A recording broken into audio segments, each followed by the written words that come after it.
Kita memulai acara hari ini dengan menyanyikan lagu Indonesia Raya, Pak. Kita berdiri sejenak. Sudah siap?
Hadirin silakan duduk kembali.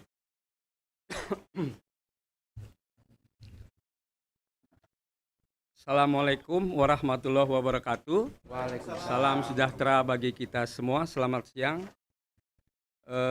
Bapak Prabowo yang kami hormati, calon presiden nomor 2. Kehadiran Bapak pada hari ini melengkapi program kami Road to HPN dengan mengundang 3 calon presiden sebagai wujud daripada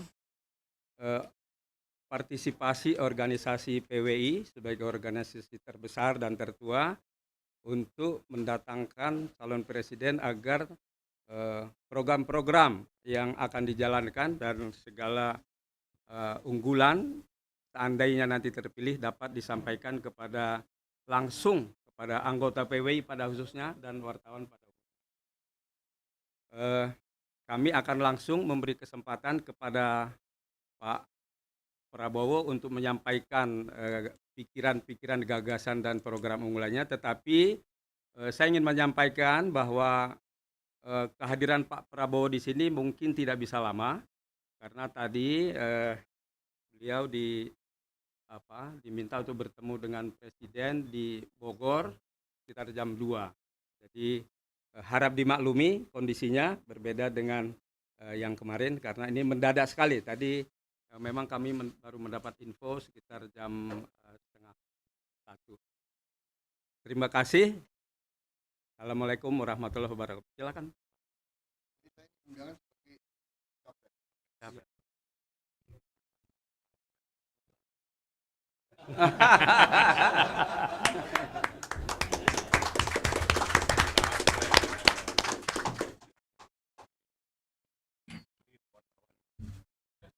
Salah. Jadi saya diminta menyampaikan.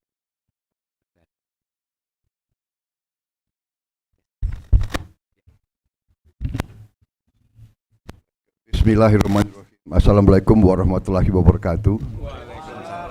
Salam sejahtera bagi kita sekalian. Shalom, Om Swastiastu. Namo Buddhaya, salam kebajikan. Terima kasih Bapak-bapak, Ibu-ibu yang saya hormati, terutama pengurus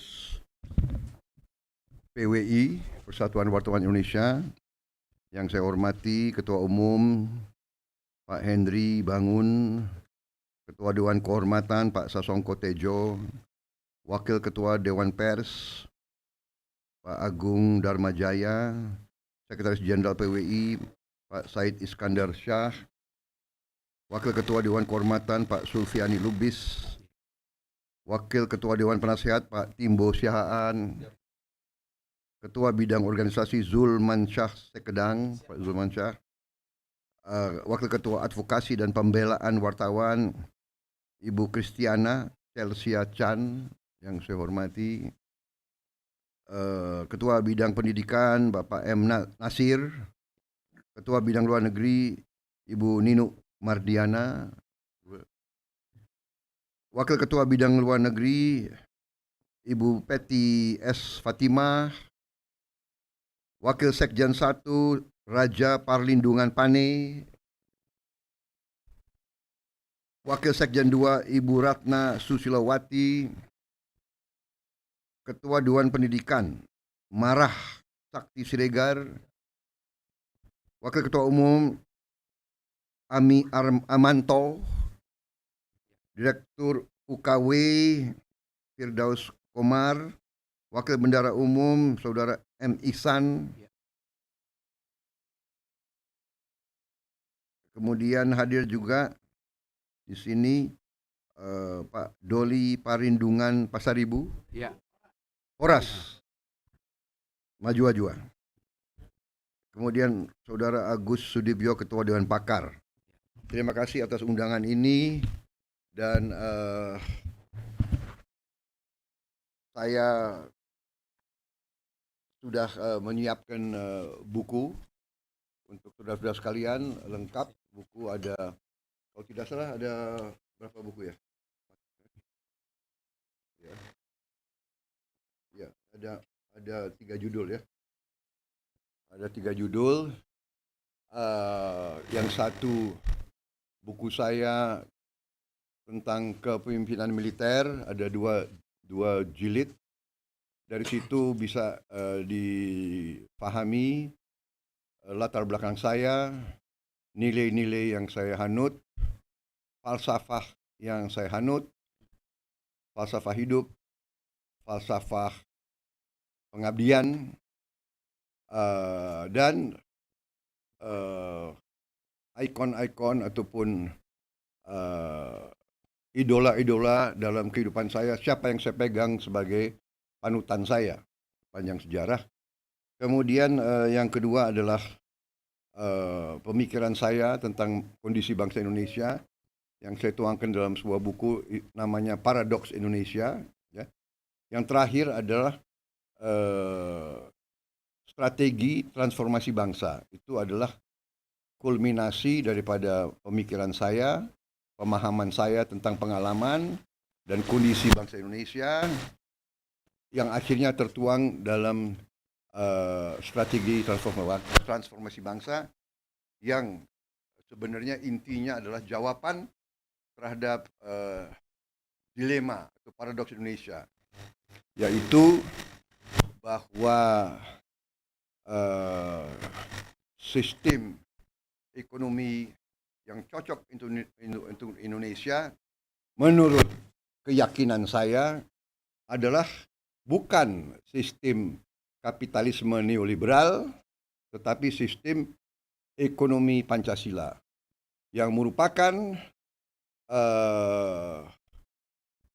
penggabungan yang terbaik dari sistem kapitalisme dan yang terbaik dari sistem sosialisme, dan yang berakar kepada pengalaman Indonesia sebagai negara yang cukup lama dijajah dan yang bangkit, ingin merdeka dan ingin hidup makmur. Di situ akan dilihat bahwa yang seharusnya kita anut adalah ekonomi Pancasila, yang tidak lain adalah ekonomi berdasarkan Undang-Undang Dasar 1945, dan di mana sudah sangat jelas cetak biru pembangunan bangsa sudah ada dalam Undang-Undang 45. Mulai dari pembukaannya, di mana tujuan nasional ditegaskan, kemudian filosofi ekonominya sudah sangat jelas dalam pasal 33 dan 34 Undang-Undang Dasar 45, ya, bahwa ekonomi Indonesia harus berazaskan kekeluargaan. Itu sudah sangat jelas. Saya kira intinya itu dalam strategi transformasi bangsa, pemahaman, keyakinan saya dan tim saya yang sekarang tergabung dalam Koalisi Indonesia Maju adalah bahwa pembangunan suatu bangsa, ya, di mana tujuannya adalah untuk mencapai kemerdekaan sejati, yaitu kemerdekaan sejati adalah di mana suatu rakyat, suatu bangsa bisa hidup dengan layak.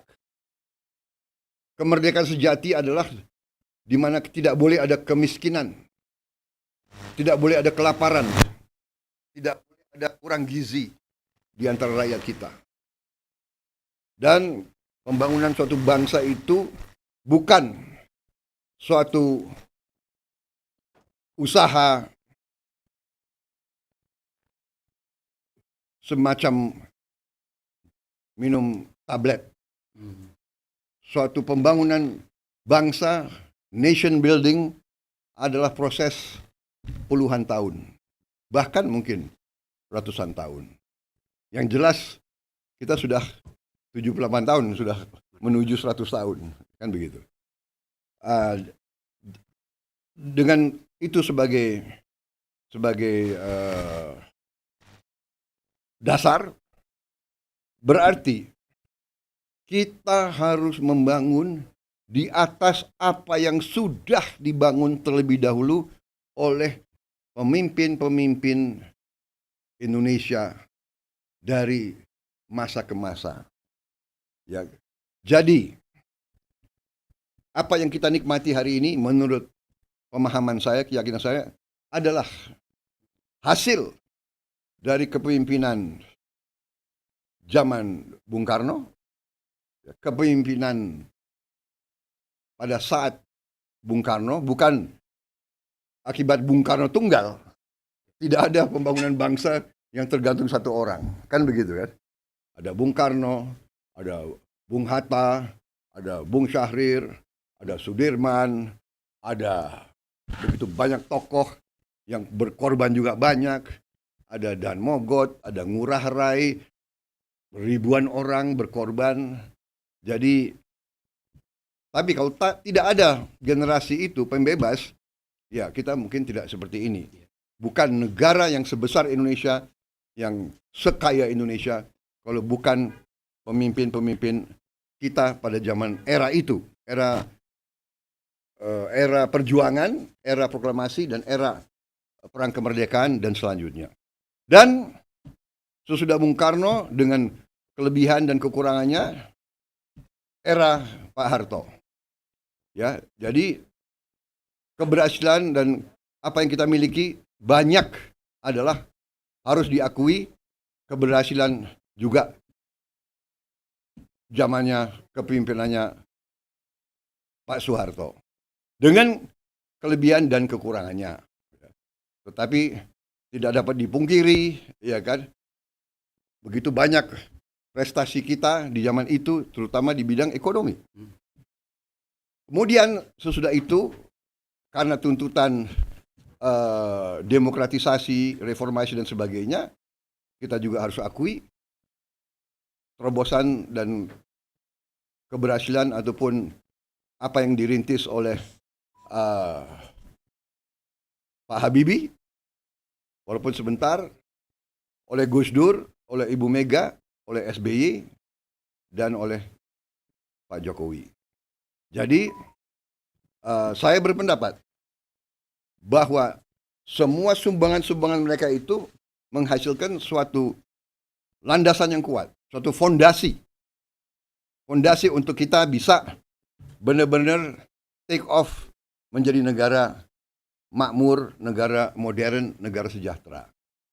Nah, itu yang dari hasil ini semua, dan yang saya paling merasakan adalah tentunya yang bisa dikatakan kepemimpinan dua presiden yang langsung selama ini, Pak Jokowi dan SBY. Bagaimanapun dari situlah Pak SBY presiden pertama yang dipilih direct election, dan bisa dikatakan mungkin presiden pertama yang menyelesaikan suatu masa terpilih secara utuh satu periode, dipilih lagi secara utuh satu periode. Jadi ini 10 tahun harus kita akui, ya kan?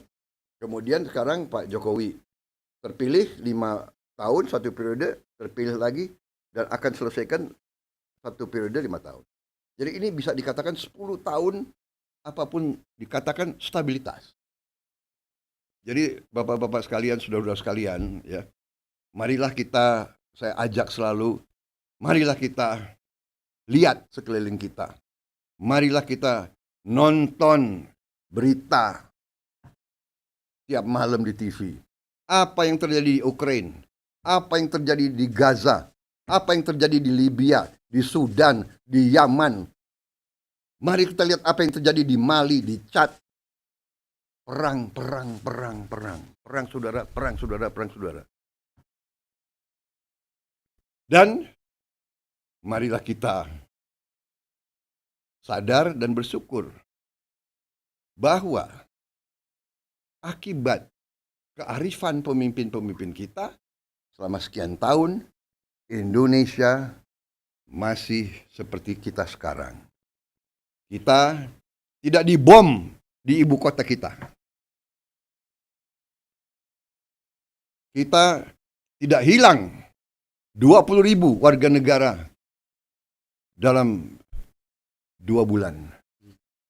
10.000 anak. Dan tiap hari dihujani. Kita tidak kehilangan rumah pekarangan kita sampai sekarang. Ini bukan sesuatu yang jatuh dari langit. Ini yang saya menghimbau.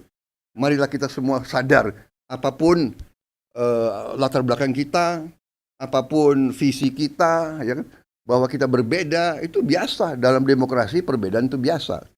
Tetapi marilah kita ingat nilai-nilai inti kita. Apa yang menyatukan kita? Apa yang memisahkan kita? Banyak. Tapi kalau cari apa yang menyatukan kita, satu, kita ingin hidup sebagai negara merdeka namanya Indonesia, yang terdiri dari banyak suku, banyak agama, banyak bahasa lain, berbeda-beda. Kita ingin hidup sebagai satu keluarga. Saya kira kalau kita sadar ini, dan kita berterima kasih bahwa dengan kearifan pemimpin-pemimpin kita, yang saya katakan kita terhindar sampai saat ini, minimal berapa, 10-20 tahun ini kita tidak terlibat dalam suatu perang dengan bangsa lain, dengan tetap. Padahal kita punya banyak masalah teritorial. Malaysia mengklaim wilayah kita, Vietnam mengklaim sebagian, dan sebagainya. Tapi, nah ini baru dengan stabilitas, dengan perdamaian, baru kita bisa membangun. Intinya kita negara sangat kaya, kekayaan kita luar biasa. Ratusan tahun sudah diperes, sudah diisep kekayaan kita, masih seperti ini. Dan strategi ke depan, kenapa saya menyatu luar biasa dengan Pak Jokowi, karena bukan karena chemistry kita bekas pesaing, tapi tidak, karena visi beliau adalah sama dengan visi saya. Indonesia harus makmur, kekayaan kita harus di tangan kita sendiri, harus kita olah, dan kita tidak boleh izinkan Indonesia diambil kekayaannya terus dengan tidak ada nilai tambah untuk rakyat kita. Berarti hilirisasi adalah kunci, salah satu kunci utama dari kemakmuran anak-anak dan cucu-cucu kita. Ini misi saya, ini perjuangan saya, dan inti daripada strategi pembangunan saya adalah itu. Mengelola, menjaga kekayaan kita, meneruskan hilirisasi, melanjutkan semua yang sudah dibangun oleh pendahulu kita, terutama Pak Jokowi, dan ya kan 10 tahun ini kan Pak Jokowi, plus 10 tahun Pak SBY, semua program-program yang sudah dilaksanakan, yang dirasakan oleh rakyat, kita teruskan, dan kita sempurnakan, dan kita perbaiki. Apakah ada kekurangan? Banyak. Apakah kita tidak puas? Apa kita sudah puas dengan yang kita sudah dihasilkan? Masalah demokrasi, masalah hukum, masalah apa kita puas? Tentunya kita tidak puas. Harus banyak yang kita perbaiki. Tapi marilah kita juga fair, marilah kita juga adil dalam menilai, marilah kita juga jangan kalau orang ada filosofi ajaran nenek moyang kita ya. Saya setengah Jawa jadi masih ada pengaruh filosofi Jawa ya. Jangan kita ojo dumeh, ojo adigang adigung adiguno ya. Marilah kita faham dan mengerti bahwa negara kita sangat besar. Negara kita sangat besar. Kekurangan kita banyak, tapi itikat memperbaiki, niat memperbaiki ada, sudah terbukti. Sekarang inflasi kita salah satu terendah dalam sejarah Republik Indonesia. Yang tidak mudah. Pertumbuhan masih ada. Kita salah satu negara yang pertumbuhannya terbaik di Asia. Dan seterusnya. Nah, saya kira itu pembukaan yang utama. Nah, kalau program unggulan, saya yakin secara objektif, secara saintifik, saudara silakan bedah program Paslon nomor 2, program Koalisi Indonesia Maju, program Prabowo Gibran adalah menurut saya jawaban yang tepat. Indonesia bangkit, Indonesia makmur. Itu keyakinan saya. Secara ilmiah saya sudah kumpulkan otak-otak terbaik bangsa Indonesia, pakar-pakar terbaik.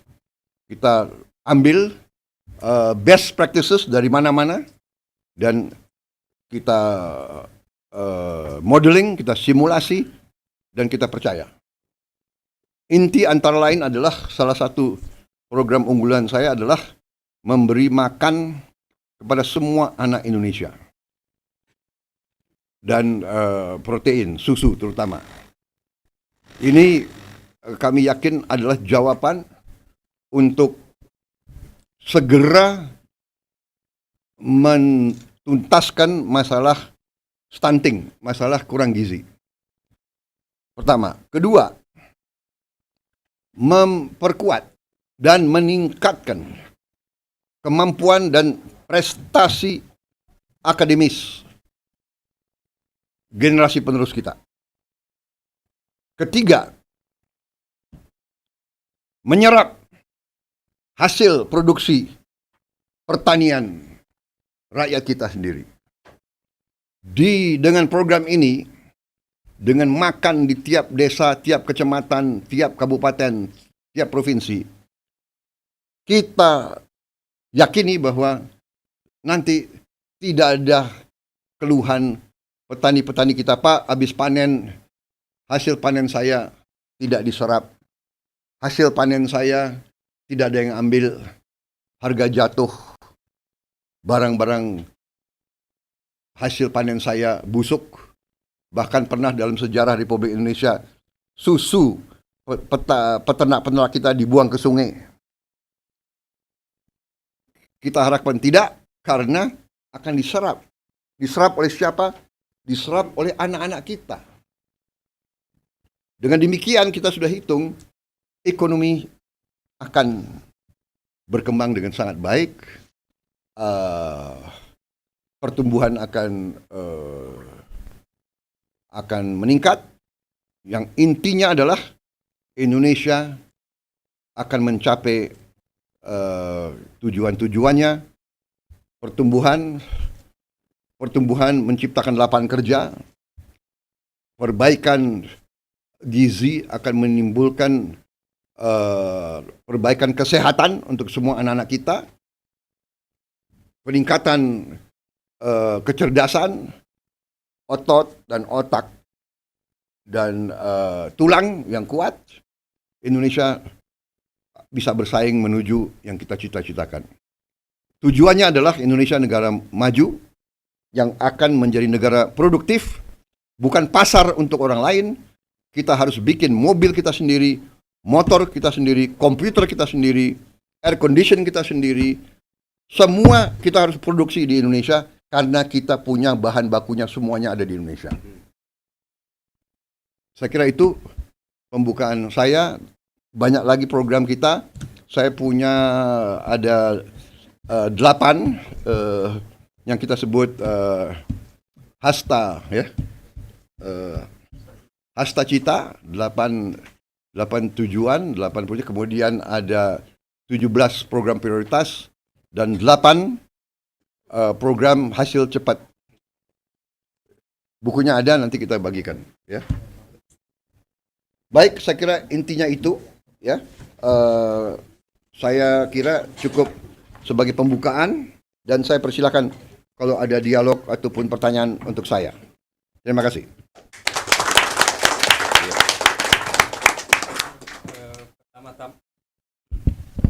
Terima kasih Pak Prabowo. Saya memberi kesempatan pertama kepada Bang Timbo, ya. Kemarin ini Mbak Peti Fatima, silakan. Ibu Peti Fatima. Udah tahu nggak apa yang kita tanya Pak ya? Visi Bapak ya. Iya, udah bosan kalian dengar ya. Ini deg-degan banget ya disuruh yang pertama.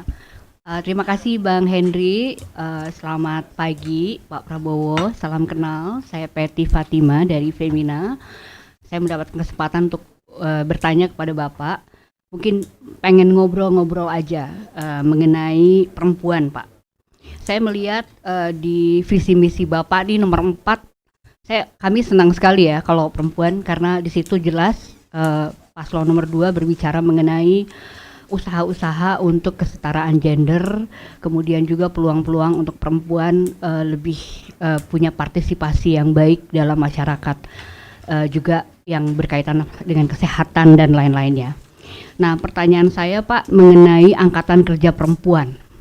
Jadi kalau kita lihat angkatan kerja perempuan di Indonesia ini sebenarnya belum terlalu baik angkanya. Kalau data BPS tuh bilang kira-kira kalau angkatan kerja baru itu hanya 54%, dibandingkan kalau laki-laki itu udah 82%. Jadi kalau dia udah lulus sekolah misalnya atau lulus dari pendidikan, mereka yang masuk ke bursa kerja itu perempuan tuh hanya sekitar 54%.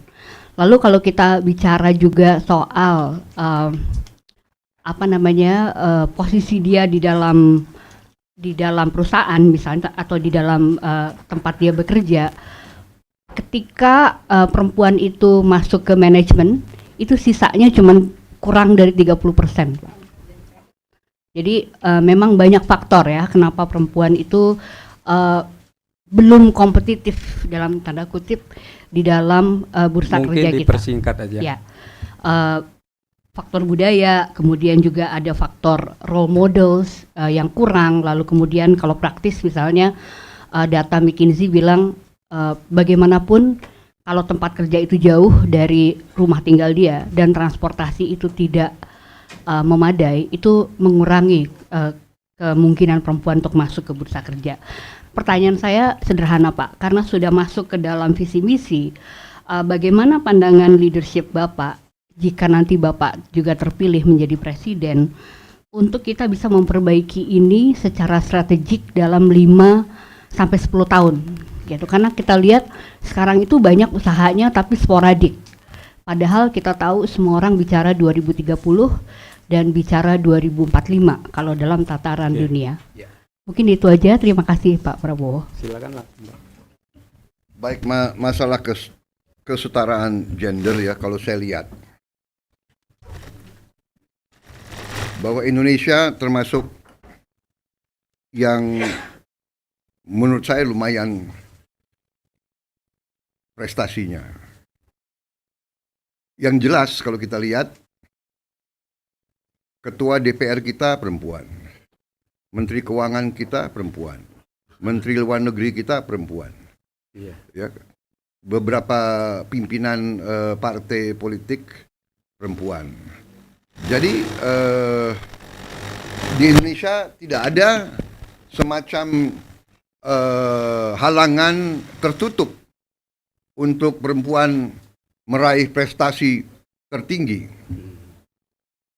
Jadi kalau menurut saya, kalau dibandingkan dengan beberapa negara lain, kita termasuk yang lumayan, walaupun tentunya kita tahu dan kita sadar bahwa perempuan mengalami handicap atau mengalami rintangan yang lebih daripada laki-laki, ya, karena mungkin tradisi, adat, ya kan. Sebagai contoh begini, di bidang politik, kita ingin memberi tempat lebih banyak kepada calon-calon perempuan, tapi sering suaminya tidak mengizinkan istrinya kampanye jauh-jauh dari rumah. Suaminya tidak izinkan. Iya loh. Ya, kedua, orang kalau dia masih muda, orang tuanya tidak mengizinkan. Ketiga, dia merasa tanggung jawab untuk jaga anaknya. Kadang-kadang kampanye itu harus ke desa-desa, ke kampung-kampung. Ini yang kita mengalami, yang saya alami. Ya, akhirnya nanti tuduhan dinasti lagi, ya kan? Karena sering. Jadi karena bapaknya politisi, ibunya sudah tahu hidup sebagai istri politisi, anaknya yang perempuan kadang-kadang diizinkan. Jadi memang ada fenomena, ya kan? Bapak caleg di DPR RI, nanti anaknya di provinsi, karena nyari ini memang masalahnya. Kita tawarkan, kadang-kadang kasihan ibu-ibu itu, ya kan? Aduh, saya dilarang oleh suami saya, atau dia sendiri yang merasa tanggung jawab sebagai ibu, karena dia merasa saya harus besarkan anak saya dulu, sampai anak saya aman. Ya, ini masalah kultural. Tapi bagi kita, saya kira pemimpin bangsa tidak pernah ada masalah dengan perempuan untuk maju. Sebagai contoh, kita pernah punya presiden wanita, tidak ada masalah. Panglima tertinggi kita pernah ada presiden wanita. Sekarang aja ketua DPR perempuan, ketua Komisi 1 Pertahanan yang suka suka manggil-manggil saya. Iya kan?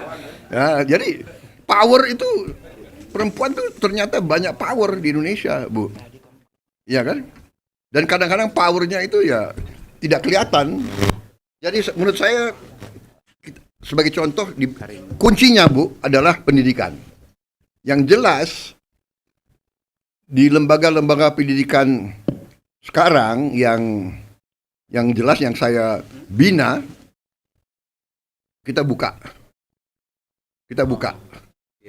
Asal lulus ujian, asal memenuhi syarat akademis, masuk. Dan sekarang banyak mahasiswi bidang matematika, bidang biologi, kimia, kedokteran, bidang teknik mesin dan sebagainya itu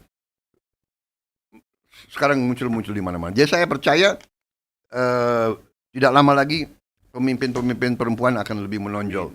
Di bidang bisnis, itu biasanya kalau perusahaan-perusahaan itu agak berbeda karena ada kalau yang swasta banyak dipengaruhi oleh keluarga. Tapi banyak sekarang CEO yang perempuan. Iya kan? Saya kira itu jawaban saya. Terima kasih. Satu lagi, silakan marah satu. Enggak, marah satu. Singkat aja ya. Tes. Ya, terima kasih Pak Prabowo. Bapak tadi menjelaskan tentang pemberian makan gratis dan susu. Itu sangat menarik dan menggiurkan banyak orang. Tapi beberapa ekonom mempersoalkan, pertama Pak, satu, kalau itu di total sekitar 440 triliun makan gratis dan susu itu bagaimana mengaturnya, sementara Bapak sendiri dan tim kampanyenya juga ikut mendukung IKN, jumlahnya juga hampir seperti itu. Jadi dari skala perhitungan APBN kami ingin dapat penjelasan itu. Yang kedua, susu ini masih sebuah persoalan juga. Apakah susu itu yang dimaksud adalah susu cair, pasturasi, atau mungkin susu kemasan, UHT, yang banyak dibagi-bagikan oleh Mas Gibran. Dua-duanya setelah dipelajari masih banyak kekurangan. Produksinya kita nggak mampu, Pak. Jadi berapa peternak mengatakan itu yang senang kalau UHT itu adalah para peternak yang ada di luar negeri, Selandia Baru dan lain-lain. Sementara kami sendiri belum bisa ngapa-ngapain karena remah. Yang kedua itu Paknya, bagaimana tuh nanti mengatur supaya kebijakan Bapak yang bagus dan menggiurkan ini tidak menguntungkan pihak asing. Karena itu konsisten dengan Bapak untuk kita mengurus diri sendiri kita dan membiayai diri kita sendiri dengan kekuatan kita sendiri, kemandirian. Itu akan semuanya dukung, cuman realisasinya masih banyak yang dipertanyakan. Itu dua Pak pertanyaan yang saya pertanyakan. Terima kasih. Silakan. Baik, pertanyaan yang wajar. Jadi kalau susu ya, yang paling baik dan paling sehat adalah susu yang tentunya langsung dari sapi. Ya. Yang kemasan-kemasan mungkin kebanyakan adalah ada pengawet dan mungkin gulanya terlalu banyak dan sebagainya. Jadi, saudara, masalahnya adalah punya kehendak atau tidak kita kasih susu yang sehat untuk anak-anak kita. Masalahnya itu pertama itu. Kalau kita punya kehendak, ya kita harus perbanyak kita punya populasi sapi di Indonesia. Ya kan?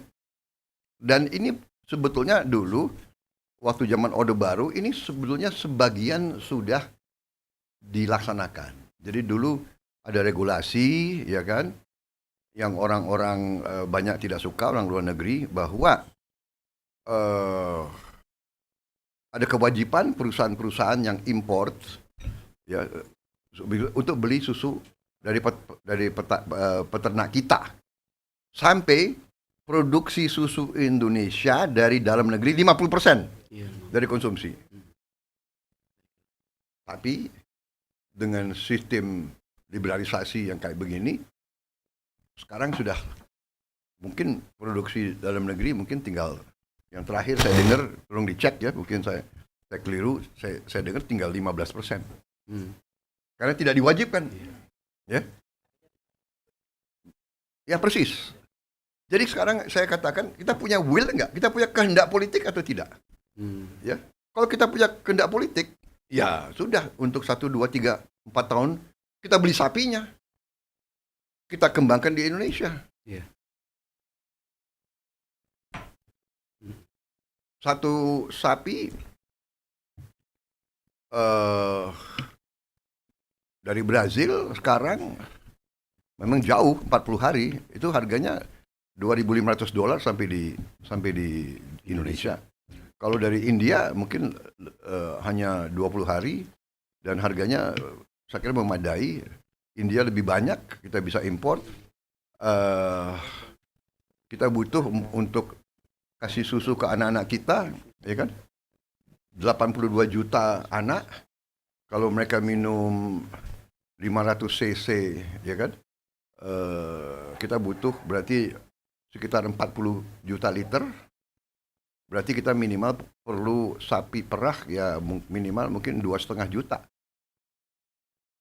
Jadi kita mungkin harus import 1 juta atau 1,5 juta sapi. Dalam 2 tahun dia akan melahirkan, kita akan punya 3 juta. Kira-kira begitu ya. Kira-kira strategi kita begitu. Jadi ini tidak instan, tapi ada will nggak? Punya kehendak nggak? Penting nggak anak-anak kita kasih gizi? Dan kita sudah ada berapa eksperimen dilakukan di sebuah sekolah waktu itu dikasih 1 minggu 5 hari kerja dikasih 3 telur protein. Tiap 2 hari 1 telur. Setelah 6 bulan semua nilai akademisnya naik. Jadi ini terbukti. Anak-anak kita harus kita intervensi sekarang. Kita tidak bisa bicara teori-teori, ya kan? Kita tidak bisa bicara terlalu banyak teori. Anak-anak kita, apalagi anaknya orang yang ekonomi lemah, kita harus berpihak sekarang. We cannot wait, ya kan? Itu jawaban saya. Jadi kita sudah hitung semua. Ini bukan soal menggiurkan, Pak. Ini soal vital. Ini soal necessity. Ini soal masa depan bangsa.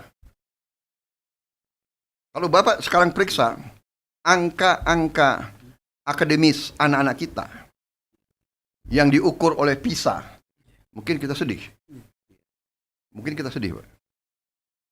Saya dengar, ini tolong dicek. Dalam 1000 universitas terbaik di dunia, nggak tahu ada universitas Indonesia masuk atau tidak. 1000, ada berapa? UI itu peringkat 457 masalah. Ya tolong dicek kembali. Ya, mudah-mudahan. Tapi Bapak pernah dengar PISA? Iya. Ya. This is vital necessity, Pak, menurut saya. Ya. Saya ini keyakinan saya. Ini keyakinan saya. UGM juga masuk. Iya. Juga masuk. Ya makanya ini dan ini doable, ini feasible. Memang kelihatan kedengarannya 440 T besar, ya kan? Tapi Indonesia punya kemampuan. Ya sekarang aja APBN kita sekarang aja untuk bantuan sosial itu mendekati 500 triliun. Kemudian anggaran untuk pendidikan itu 600 triliun.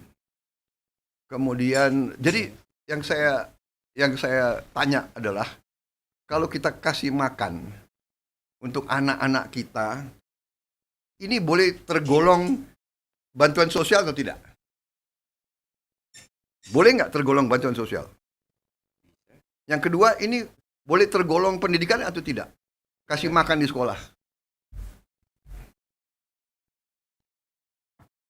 Belum peningkatan penghasilan kita kalau kita perbaiki sistem penerimaan pajak dan penerimaan non pajak. Sekarang kita punya tax ratio itu sekitar 12%. Penerimaan revenue dari pajak, cukai dan semua dari itu sekitar, kalau tidak salah saya datanya ada, itu sekitar 12%. Vietnam 18%. Thailand 18%. Bahkan ada sekarang ada versi yang sebetulnya Thailand dan sudah di atas 18%. Tiap 1% meningkat penerimaan negara, tiap 1% itu adalah 15 miliar dolar. Jadi kalau kita bisa sama dengan Vietnam dan Thailand, 18%, berarti kan kita harus naik 6%. 6 kali 15, 90 miliar dolar ekstra. Dan ini sedang dikerjakan pemerintah, komputerisasi dan sebagainya, efisiensi dan sebagainya. Kita bisa kok Pak, kita punya potensi luar biasa. Potensi kita luar biasa. Jadi banyak peluang yang ada. Jadi saya sangat optimis bahwa kita mampu untuk membiayai itu. Soal IKN nilainya kan kedengaran besar, ya. Sama kan? 400 triliun, 30 miliar dolar. Apakah 1 tahun? Apakah 5 tahun? Apakah 10 tahun? Sekarang, kalau kita bangun itu dalam 15 tahun, itu kan 1,5 miliar dolar 1 tahun, Pak. Anggaran kita untuk infrastruktur sekarang aja juga mendekati 300 triliun kalau tidak salah dalam APBN yang sekarang, ya. 12 miliar dolar. Apakah IKN bukan infrastruktur? Jadi we can manage it. Kita jangan termakan, ya, suatu brainwashing bahwa Indonesia negara miskin. Negara Indonesia tidak mampu. Orang Indonesia tidak bisa manage. Pemimpin-pemimpin Indonesia korup semua. Kita nggak mampu bikin apa-apa. Itu adalah inferiority complex.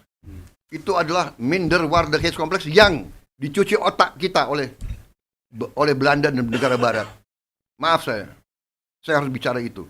Saya tidak anti asing. Saya dibesarkan di Barat. Saya kagum sama Barat. Hanya Barat sering hanya mikir Barat sendiri. Iya. Ya kan? Waktu saya ditanya orang-orang Eropa, ya, duta besar Eropa itu, what do you think of Europe? Oh, we love Europe. The problem is Europe sometimes do not love us. Iya kan? Hah? Kita hormat sama mereka, kita terima mereka. Iya. Mas Marah, kita berapa puluh tahun kita izinkan Mercedes, Iya. BMW, ya, Volkswagen, produk-produk mereka kita boleh kamu jual di kita. Hah? Kita mau jual kelapa sawit, nggak boleh. Sekarang mereka persoalkan kopi kita, teh kita. Iya. Aduh, bagaimana, ya kan? Habis itu dia bilang nggak bisa karena kamu merusak hutan untuk lingkungan. iya kan, tanam kopimu kau rusak hutan. Saya bilang ke mereka, yang suruh kita tanam kopi teh kalian. Londo-londo datang ke kita, ya kan? Suruh tanam kopi, tanam teh, tanam ini semua. Belanda. Suruh kita rusak hutan kita. Sekarang dia tanya, nggak boleh. Aduh, come on, ya kan? Yang sedih lagi apa ya? Jepang. Berapa puluh tahun kita izinkan Toyota, Suzuki, Daihatsu. apa itu? Daihatsu, semua boleh jual kita. Mitsubishi. Kita mau jual pisang. Pisang. Mas Marah, nggak boleh. Pisang lebih sekarang. Jadi waktu saya ditanya, oh what about free trade? Ya kan, duta besar juga, free trade. Ya, Anda sekarang larang, nikel nggak boleh free trade. Saya bilang, yes, we agree, we want free trade, but we want fair trade. Iya. Kita minta yang adil dong. You boleh jual produk kamu yang mahal-mahal, saya mau jual pisang nggak boleh. Saya bilang Indonesia ini 280 juta. Kita bukan anak kecil lagi, ya kan? Masa kita suruh jual bahan baku kita murah-murah, ya kan? Kemudian boksit kita suruh jual gelondongan, jadi aluminium, jadi mobil, jadi pesawat terbang, jadi televisi, kita beli ke sini. Bayarnya 40 kali. Enggak, sekarang bikin pabrik di Indonesia. Kita butuh lapangan kerja. Anak-anak kita punya hak untuk hidup layak. Kita tidak mau jadi bangsa UMR terus. Saya kira itu yang jawab saya. Jadi kita optimis. Masa depan kita gemilang untuk anak-anak kita dan ya kan? Mudah-mudahan kita bisa masih ada melihat Indonesia seperti itu. Itu cita-cita saya. Saya bisa 15 menit lagi. Oke.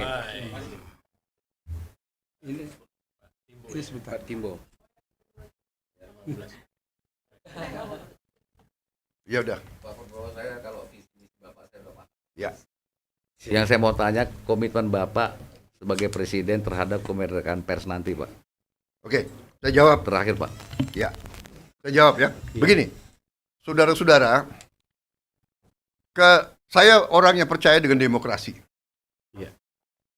Saya kira saya sudah buktikan komitmen saya sama demokrasi. Iya kan? Iya. Saya dulu tentara, dulu banyak menuduh saya ini itu mau kudeta, ya kan? Ya, tapi saya tidak kudeta, ya kan? Berkali-kali, nggak tahu muka saya muka kudeta kali ini. Tapi tidak, saya percaya demokrasi. Saya ikut proses demokrasi sekian puluh tahun, ya kan? Saya ikut konvensi di Golkar.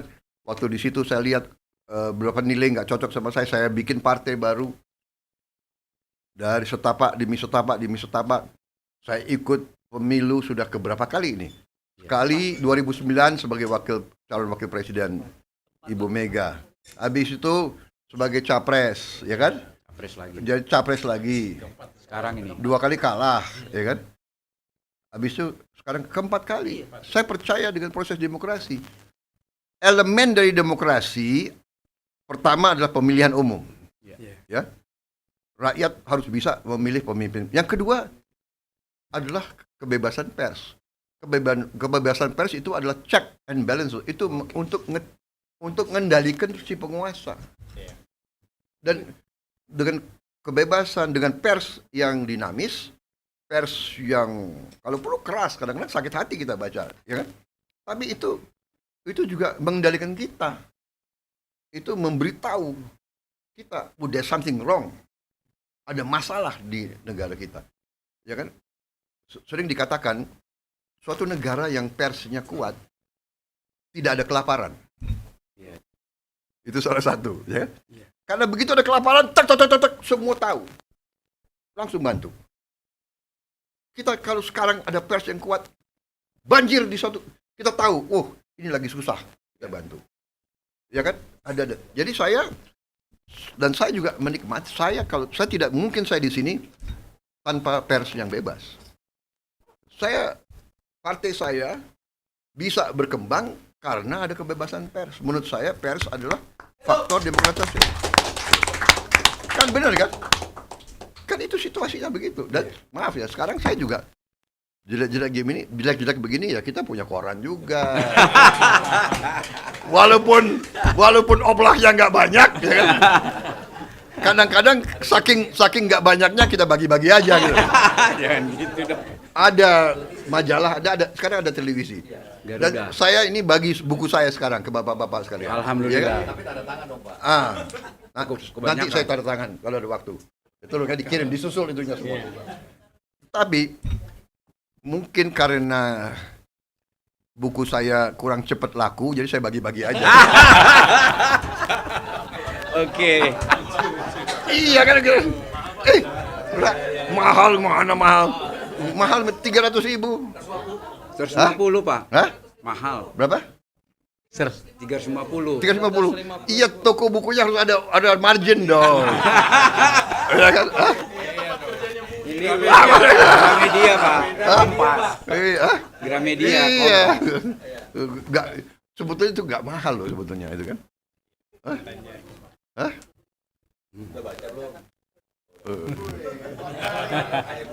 Fotonya banyak gitu. Jadi bapak-bapak sekalian, saya ini tahu saya harus berangkat ini karena Ya, saya ini ya kan disiplin. Saya takut kalau dipanggil atasan saya terlambat. Ya kan? Aduh. Tapi saya senang diskusi terus aja. Ya. Ya. Nanti kapan ya saya yang undang deh. Oke. Ya. Siapa? Saya undang kita diskusi. Ya boleh, Pak. Ya. Boleh, Pak. Saya orang yang senang diskusi. Oh. Benar nggak? Iya, boleh ke Hambalang, boleh di mana aja, ya. Oke, Ya. kita catat Pak. Terima kasih ya. Iya Pak. Terima kasih semuanya. Ya, Pak Nuwun semuanya. Ya. Terima kasih. Foto bareng-bareng, Pak. Foto bersama, Pak. Tuh, saya harus berangkat nih. Foto-foto satu kali Satu Pak. kali ya. Satu jepret. Ibu ini udah lulus ya? Iya, iya. Ayo sini. Ya ikut kursus strategi. Ayo, oke udah. Strategi perang. Ini udah banyak. Ini Yanto. Sini toh. Satu-satunya Ayo toh. Ini Ya. toh udah. Maju toh. Geser dikit. Bu ini satu-satunya perempuan dan satu-satu pemret ya. Satu-satunya Satu-satunya pemret. Satu-satunya Uni. Ayo. Agak bungkuk. Oh, ya. Dekat dikit. Nanti Pak, dikerok. tapi boleh Pak, oke. diundang Pak, ini kurang waktunya Pak. iya benar saya sih Itu ya. Hitung. Satu, 1, dua, tiga. Terima kasih. oke. Terima kasih. Terima kasih. Pak. Terima kasih semuanya. Terima kasih ya. Terima kasih ya. Terima kasih Bapak. Relax sekali Bapak hari ini. Ayo.